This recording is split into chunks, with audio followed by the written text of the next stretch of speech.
সুপ্রিয় দর্শক, আসসালামু আলাইকুম। কেমন আছেন আপনারা? নিশ্চয়ই ভালো আছেন। আজকের ভিডিওতে আপনাদের সবাইকে স্বাগত জানাচ্ছি। আজকে আমি আপনাদের সাথে শেয়ার করব গর্ভাবস্থার কোন সময় কেমন হওয়া উচিত আপনার শোয়ার ধরন। তাহলে চলুন মূল ভিডিওতে যাওয়া যাক। বাই দ্য ওয়ে, মূল ভিডিওতে যাওয়ার আগে একটা কথা বলি, আমি আমার চ্যানেলে pregnancy related, specially normal delivery related অনেক ইম্পর্টেন্ট তথ্য ভিডিও আকারে শেয়ার করে থাকি। এই তথ্যগুলো আমার পার্সোনাল এক্সপেরিয়েন্স ও আমার ডক্টরের সাজেশন থেকে নেওয়া। তাই আমার চ্যানেলটিকে যদি একবার আপনারা ভিজিট করেন, তাহলে আপনারা আপনাদের প্রশ্নাতীত মনের অনেক প্রশ্নের উত্তর পেয়ে যেতে পারেন। এবারে চলুন মূল আলোচনায় যাওয়া যাক। আমি শুরুতেই বলেছি আজকে আলোচনা করব গর্ভাবস্থার কোন সময় কেমন হওয়া উচিত আপনার শোয়ার ধরন বা ঘুমানোর ধরন। আপনি যদি এই ব্যাপারটা না জানেন তাহলে আপনার জন্য চরম বিপদ। গর্ভের ভেতরেই বাচ্চা মারা যেতে পারে। দেখুন, গর্ভাবস্থার প্রতিটা ট্রাইমেস্টারে একজন মা এক এক ধরনের সমস্যা ভোগ করেন। কিছু কিছু মা আছেন, শারীরিক জটিলতা যদি থাকে তাহলে তারা তো আরও বেশি প্রবলেম ভোগ করেন। কিন্তু দিন শেষে বা নির্দিষ্ট সময় শেষে আপনি যখন আপনার সন্তানের মুখ দেখবেন, তখন সব কষ্ট দূর হয়ে যাবে। গর্ভাবস্থায় বিভিন্ন সমস্যার মধ্যে একটা কমন প্রবলেম হচ্ছে ঘুমের সমস্যা। গর্ভবতী মায়েরা প্রায় বলেন যে তারা ভালোভাবে ঘুমাতে পারেন না, বা কিভাবে ঘুমালে তারা আরাম পাবেন, বাচ্চা ঠিকমতো অক্সিজেন পাবে, সেটা নিয়ে মায়েরা বুঝতে পারেন না, বা বেশিরভাগ সময় এটাই ডাক্তারদের কাছে মায়েদের বেশ জিজ্ঞাসা থাকে। তাই আজকে ভাবলাম এটাই শেয়ার করব। দেখুন, গর্ভাবস্থায় আপনার ঘুমানোর জন্য অবশ্যই রাইট পজিশন হচ্ছে বাম কাত হয়ে ঘুমানো। আপনাকে অবশ্যই বাম কাত হয়ে ঘুমোতে হবে। আপনি যদি বাম কাত হয়ে ঘুমান তাহলে আপনি আরাম পাবেন, প্লাস আপনার বাচ্চাও পর্যাপ্ত পরিমাণে অক্সিজেন পাবে। গর্ভাবস্থার পঞ্চম মাস থেকে মায়েদের পেট ধীরে ধীরে বড় হতে শুরু করে, আর মায়ের পেট যত বড় হতে থাকে ঘুমের সমস্যাটাও তত বেশি বাড়তে থাকে।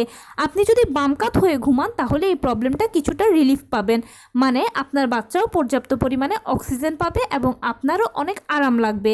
ঘুমানোর সময় একটা ট্রিক্স ফলো করতে পারেন। পায়ের দুপাশের ফাঁকে একটা বালিশ দিয়ে রাখতে পারেন, অথবা কোল বালিশ বা পাশ বালিশ, যেটাই আপনি চিনে থাকেন না কেন সেটা ব্যবহার করতে পারেন। আপনি এই কাজটা প্রথম থেকে যদি করেন তাহলে আপনার এটা অভ্যেস হয়ে যাবে। আপনি যদি ফার্স্ট ট্রাইমেস্টারে গর্ভবতী থাকেন বা ফার্স্ট ট্রাইমেস্টার থেকে যদি শুরু করেন, আস্তে আস্তে বাম কাত হয়ে শোয়ার অভ্যেস করেন, তাহলে দেখবেন পরবর্তীতে আপনি বাম কাত হয়ে ঘুমাচ্ছেন এবং আপনার কোনো সমস্যা হচ্ছে না। তবে অনেকেই প্রশ্ন করতে পারেন যে কন্টিনিউয়াসলি তো বাম কাত হয়ে ঘুমানো সম্ভব নয়।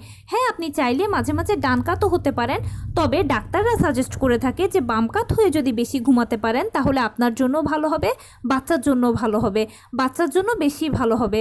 কেননা বাচ্চারা যত বড় হয় ততই তাদের অক্সিজেনের চাহিদা বাড়ে, আর ঘুমানোর সময় সারাদিন হাঁটা চলার মাঝে তো তারা পর্যাপ্ত পরিমাণ অক্সিজেন পায়, ঠিক আছে, কিন্তু ঘুমানোর সময় মা যেহেতু ঘুমিয়ে থাকেন, হাঁটাচলা কম করেন, তখন তাদের অক্সিজেনের লেভেল একটু কমতে পারে। বাম কাত হয়ে ঘুমালে এই সমস্যাটা সমাধান হয়ে যায়। তাই অবশ্যই গর্ভাবস্থায় আপনি বাম কাত হয়ে বেশি ঘুমানোর চেষ্টা করবেন। চাইলে মাঝে মাঝে ডান কাত হতে পারেন, তবে কোনো ক্রমেই চিত বা উপুর হয়ে শোয়া যাবে না। এটা টোটাল নিষিদ্ধ গর্ভাবস্থায়। উপুর হয়ে তো আমরা সাধারণত শুই না, কিন্তু চিত হয়ে শোয়ার প্রবণতা অনেকের বেশি। চিত হয়ে কোনো ক্রমেই শোয়া যাবে না, কেননা আপনি যদি চিত হয়ে শোন তাহলে বাচ্চা পর্যাপ্ত পরিমাণে অক্সিজেন পাবে না, আর বাচ্চা অক্সিজেন যদি পর্যাপ্ত পরিমাণে না পায় তাহলে সে গর্ভের ভেতরে মারা যাবে। গর্ভে বাচ্চা মারা যাওয়ার এটা হচ্ছে একটা অন্যতম কারণ। বেশিরভাগ ক্ষেত্রে দেখা যায় মায়েরা চিত হয়ে শোয়ার কারণে গর্ভের ভেতরে বাচ্চা মারা যায়। এখন এই ব্যাপারটাকে অনেকে সিলিভাবে নেয়, ভাবে যে না কোনো সমস্যা নেই, কিন্তু আসলে এটা মহা সমস্যা বা মহা বিপদ। তাই অবশ্যই গর্ভাবস্থায় আপনাকে বাম কাত হয়ে শুতে হবে। চেষ্টা করবেন সবসময় বাম কাত হয়ে শোয়ার, মাঝে মাঝে ডান কাত হতে পারেন, কিন্তু কোনো ক্রমেই উপুর হয়ে বা চিত হয়ে শোয়া যাবে না। এবং শোয়ানোর সময় চেষ্টা করবেন যে একটা বালিশ ব্যবহার করতে, দুপায়ের ফাঁকে, বা পাশ বালিশ বা কোল বালিশ ব্যবহার করতে। এতে দেখবেন যে ঘুমাতে গিয়ে আপনি বেশ আরাম পাচ্ছেন। এখানে আরেকটা ইনফরমেশান দেই, অনেক মায়েরাই বলেন যে রাতের বেলা বাচ্চা বেশি নড়াচড়া করে। হ্যাঁ, রাতের বেলা বাচ্চা নড়াচড়া করার কারণ হচ্ছে সারাদিন তো আপনি কাজকর্ম করেন, তখন তার নড়াচড়াটা সেভাবে স্ট্রংলি হয়তো বা আপনি ফিল করেন না, অথবা হাঁটাচলার মাঝখানে বাচ্চা ভাবে যে তার মা তাকে দোলাচ্ছে, তাই সে বেশি ঘুমিয়ে থাকে। কিন্তু রাতের বেলা যেহেতু মা শুয়ে থাকেন, বাচ্চা একটা ভালো হাঁটাচলা, বাচ্চা লাফালাফি করার জন্য বা ছোড়াছুড়ি করার জন্য হাত পা একটা ভালো টাইম পাচ্ছে, ওই জন্য তারা রাতের বেলা একটু বেশি নড়াচড়া করে। এতে ঘাবড়ানোর কোনো কিছু নেই এবং এতে কোনো সমস্যারও কোনো বিষয় নয়।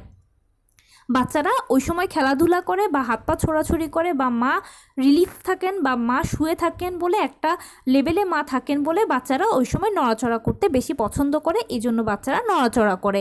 আর এই জন্য মায়েদের ঘুমের সমস্যা হতে পারে, কিছু করার নেই, মেনে নিতেই হবে আপনাকে, কারণ আপনি যে মা। তো এই ছিল আজকের ভিডিও। কেমন লাগলো বলুন? যদি ভালো লেগে থাকে তাহলে প্লিজ লাইক কমেন্ট শেয়ার করতে একদম ভুলবেন না। আর সেই সাথে আমার চ্যানেলটিকে সাবস্ক্রাইব করার বিনীত অনুরোধ রইল। পাশে থাকা বেল আইকনটি ক্লিক করে দেবেন যেন আমি ভিডিও আপলোড করার সাথে সাথে আপনার নোটিফিকেশান পেয়ে যান। এমনকি আপনাদের যদি কোনো প্রশ্ন থাকে আমাকে কমেন্টসে জানাবেন, আমি সর্বোচ্চ চেষ্টা করব সেই প্রশ্নের উত্তর দেওয়ার। এবং সেই সাথে যদি কোনো পরামর্শ থাকে কোন বিষয়ে ভিডিও বানালে আপনাদের উপকার হবে আমাকে জানাবেন, আমি আপনাদের পছন্দের সর্বোচ্চ প্রায়োরিটি দেওয়ার চেষ্টা করব। ভালো থাকবেন, সুস্থ থাকবেন। আসসালামু আলাইকুম।